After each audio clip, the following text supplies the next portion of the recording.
I'm Chris Beers in for Steve Lance. In a major escalation, India today announcing it has launched a series of airstrikes against Pakistan. This comes in retaliation to a terrorist attack in Indian-administered Kashmir last month, which killed more than 24 civilians. India said the operation targeted 9 sites in total, adding that it was directed at what they called terrorist infrastructure. But Pakistan said 7 locations were hit, some of them in Pakistan-administered Kashmir. A military spokesperson reported at least 7 deaths, including 2 children. The nation's prime minister said a retaliatory attack is on the horizon, presumably before the morning. Kashmir has been a hotbed for military conflict as both India and Pakistan claimed the territory in full. Tensions escalated in the region last month after 26 civilians, most of whom were tourists, were shot and killed in a terrorist attack. India blamed Pakistan for the attack and had vowed to retaliate against the perpetrators. Pakistan, in turn, denied the accusations. Agreeing to disagree. President Trump exchanging opinions with Canadian Prime Minister Mark Carney on trade and territory as the two meet for the first time at the White House. NTD's White House correspondent Iris Tao has more. While the two leaders clearly had different opinions on trade and whether Canada should be part of the U.S., the meeting was a rather friendly one. While Prime Minister Mark Carney won the recent Canadian election largely on a platform of fighting Trump, President Trump praised Carney. I think we have a lot of things in common. And touted U.S.-Canada friendship. Regardless of anything, we're going to be friends with Canada. Although Trump did not call Carney a governor as he did with former Prime Minister Trudeau, the differences in opinions are clear as Trump reiterates he wants Canada to be the 51st U.S. state. Well, I still believe that, but you know, it takes 2 to tango. It would be a massive tax cut for the Canadian citizens. And Carney pushes back. It's not for sale, won't be for sale, ever. But never say never. Never say never. Carney later told reporters that he asked Trump at their closed-door meeting afterwards to stop calling Canada the 51st U.S. state, though it didn't seem that Trump had budged. What was his answer? Well, look, I don't know. He's the president. He's his own person. Trump and Carney also had different takes on Canada's role as a U.S. trading partner. Trump says the U.S. does not rely on Canada. We don't do much business with Canada from our standpoint. They do a lot of business with us. While Carney stresses Canada is a top market for U.S. exports. We are the largest client of the United States. We have a tremendous auto sector between the two of us. New data on Tuesday shows Canada's exports to the U.S. plunging in March amid U.S. tariffs on Canadian steel, aluminum, autos, and other products. While Trump says he's not changing his tariffs on Canada despite today's meeting, Carney hints at underlying progress. You don't expect to have specific progress as things move along, even when you're making progress. And on tariffs, the president says China wants to meet as their economy is suffering greatly because they're not doing trade with the U.S. And President Trump on Tuesday also hinted at what he called a positive and earth-shattering announcement for the country, though not on trade. He says he's going to unveil it Thursday, Friday, or next Monday before he leaves for Saudi Arabia. Reporting from the White House, Iris Tao, NTD News. Here to discuss the key takeaways from the meeting between President Trump and Canadian Prime Minister Mark Carney, we're joined by Colin Robertson, former Canadian diplomat and Vice President of Canadian Global Affairs Institute. Colin, welcome. Good to be with you, Chris. I want to play you a clip from today's meeting between President Trump and the Prime Minister of Canada, Mark Carney. Watch. You know, Buckingham Palace that you visited as well. That's true. And having met with the owners of Canada over the course of the campaign last several months, it's not for sale, won't be for sale ever. But the opportunity is in the partnership and what we can build together. And we have. What were your key takeaways from this meeting? Well, that's one of them, that the Prime Minister reiterated yet again that Canada is not for sale, and he's just conducted, and as Donald Trump acknowledged, won an election fairly handily, in part, as Donald Trump also acknowledged, because of the comments of Donald Trump about his invitation to Canada to become the 51st state, which Canadians decisively would prefer not to accept.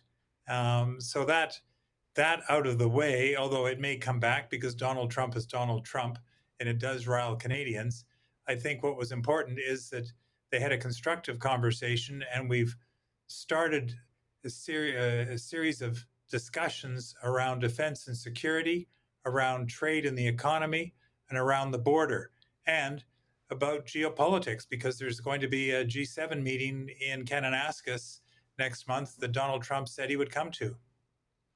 So these two world leaders are now talking for the first time in person there in the White House. How does it compare to meetings under former Prime Minister Trudeau, though? Well, the relationship with Mr. Trudeau deteriorated, especially after actually the last G7 summit we hosted in Charlevoix, when Mr. Trump was on his way to Korea to I think to Singapore to talk with Kim Jong-un, and he removed the American signature from the G7 communique, and some of his associates, including Peter Navarro, who's back in the White House, essentially dissed Prime Minister Trudeau, and I think the relationship never really improved, although we were able to negotiate the Canada-US-Mexico agreement, or as the United States calls it, US-Mexico-Canada agreement 2 years later. So we can make too much of the differences between leaders when fundamental interests are at stake. And as Prime Minister Carney said today, Canada and the United States have much more shared in common, including a mutually beneficial economic situation. And yes, while Canada is more dependent on the United States than the US is on Canada, we still make up 17% of America's exports. And that's no small matter. It's a lot of jobs in the United States. And as Mr. Carney said, for 40 of the 50 American states, Canada is the biggest client. And not to mention the fact that the auto industry in North America has been distributed across the United States, Mexico, and Canada. How do you see the future of U.S.-Canada trade under Carney?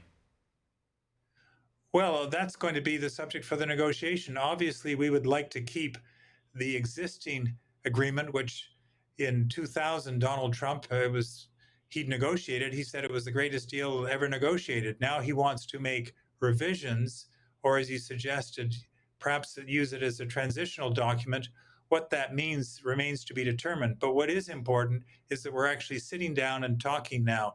And you talk about the auto industry. Well, the Auto Pact dates back 60 years. It's been, again, very successful for both countries. It's not so much trade as making things together, of which cars and trucks, and as Prime Minister Carney said to Mr. Trump, 50% of the cars that we sell back to the United States, the content originated in the United States. And that just underlines that the two countries, we make things together. It's a different relationship than the United States has with most other countries. And we want to preserve it because it is mutually beneficial. And that's the message that Mr. Carney was delivering. And that's the message we've been trying to deliver over the last year on Capitol Hill, in state legislatures, and to the business and labor community in the United States. Colin, I want to play you one last clip of President Trump from the meeting. Here we go. It's hard to justify subsidizing Canada to the tune of maybe $200 billion a year. We protect Canada militarily, and we always will. We're going to, that's not a money thing. But we always will. But, it's not fair. But why are we subsidizing Canada $200 billion a year, or whatever the number might be? It's a very substantial number. Just in the last 30 seconds or so here, Colin, should Canada be investing more in their military? Yes, absolutely. And Mr. Carney made that quite clear. We're going to take a different approach. We're also doing much more in terms of border security. That was a failing of the last governments plural, but the world situation has changed. So Canada will meet the NATO commitments and more, and we'll be doing a lot, I think, up in the Arctic, which is where the United States would like us to do more, and where we have not just a NATO partnership, but also a NORAD, a binational partnership. So yes, we should be doing more. A lot to watch for here. Colin Robertson, thank you so much for coming on. We appreciate your perspective. Thanks, Chris. The Supreme Court is allowing the Trump administration to enforce its ban on transgender individuals in the military while it appeals a lower court's ruling. NTD's Arlene Richards has more. In a brief order on Tuesday, the Supreme Court paused the lower court's injunction on a Trump policy that aims to disqualify transgender individuals from military service. The pause will remain in place until after the Ninth Circuit Court of Appeals rules on the administration's appeal of the injunction. The higher court said in the order that the pause could be extended if the appeals court's ruling is appealed to the Supreme Court for full review. President Trump's January executive order announcing the ban states the adoption of a gender identity inconsistent with an individual's sex conflicts with a soldier's commitment to an honorable, truthful, and disciplined lifestyle, even in one's personal life. In a social media post, White House Press Secretary Caroline Leavitt cheered the Supreme Court's order as a massive victory. She said President Trump and Secretary Pete Hegseth are restoring a military that is focused on readiness and lethality, not DEI or woke gender ideology. The president banned transgender individuals from serving in the military during his first term, and the Supreme Court allowed it to take effect in 2019. But former President Biden revoked that policy when he took office in 2021. Justices Kagan, Sotomayor, and Jackson said without explanation that they would have denied the application. Arlene Richards, NTD News. Next, Secretary of Homeland Security Kristi Noem shares her national security priorities and testifies before the Appropriations Committee on the president's budget request. Our Washington correspondent Luis Martinez has the key takeaways from that hearing. At the southern border, we have obtained near total control with daily encounters now, down over 93%. We're fulfilling our obligation to enforce and to launch Real ID, and President Trump has designated 6 different cartels and criminal gangs as foreign terrorist organizations. And in March, fentanyl traffic at the border fell by 54% compared to the previous year. Secretary Kristi Noem listed the success that the Trump administration has accomplished in the past 100 days and also emphasized the administration's request for an additional $43 billion in funding for the Department of Homeland Security for fiscal year 2026. House Democrats focused their line of questioning on spending cuts that the department has enacted thus far. Article 2 does not give the executive the authority to withhold funds, period. And multiple courts have weighed in to agree. Multiple courts have ruled in agreement. Congress controls the power of the purse. That is a fact. That's not a question. That is a fact. For Secretary Noem, the cybersecurity threat posed with Chinese Communist Party is a top priority. Secretary Noem is advising President Trump on his cybersecurity strategy, which is yet to be unveiled. It was alarming to me that we had the nation's top leading cybersecurity agency that didn't know how to stop the PRC and our enemies from coming in and hacking into our systems. And if we think a pandemic was scary, wait until the PRC in China comes in and shuts down our electricity. Obviously. And So our when are we water. getting So to President that is what CISA is focusing on, is making sure that we're approaching cybersecurity from the importance that it is. Secretary Noem also highlighted the beginning of the implementation of the Real ID program as an effective tool to guarantee air travel safety. Tomorrow is the day that Real ID will finally be enforced. It's been a law that's been in place for over 20 years. 81% of the travelers that travel by airline in the United States today are already compliant. Secretary Noem will testify before the Senate Appropriations Committee this Wednesday. And it's important to note that Republican lawmakers plan on including an additional $175 billion in multi-year funding to the Department of Homeland Security in the reconciliation bill. Reporting from Washington, D.C., Luis Eduardo Martinez, NTD News. Starting tomorrow, the Department of Homeland Security will begin to enforce Real ID requirements at airports across the country. Secretary Kristi Noem today saying the rollout will be gradual, adding that travelers without the documentation should prepare for extra screening. The question is, are people even aware of the new rule? NTD's Sam Wong was out at the Ronald Reagan National Airport in D.C. to hear from travelers. Do you have a Real ID? I do. I got it 2 weeks ago, right before it got all crazy. I do not. I travel almost weekly, so it's a necessity for me. I just need to prioritize getting it done. I've always had a Real ID.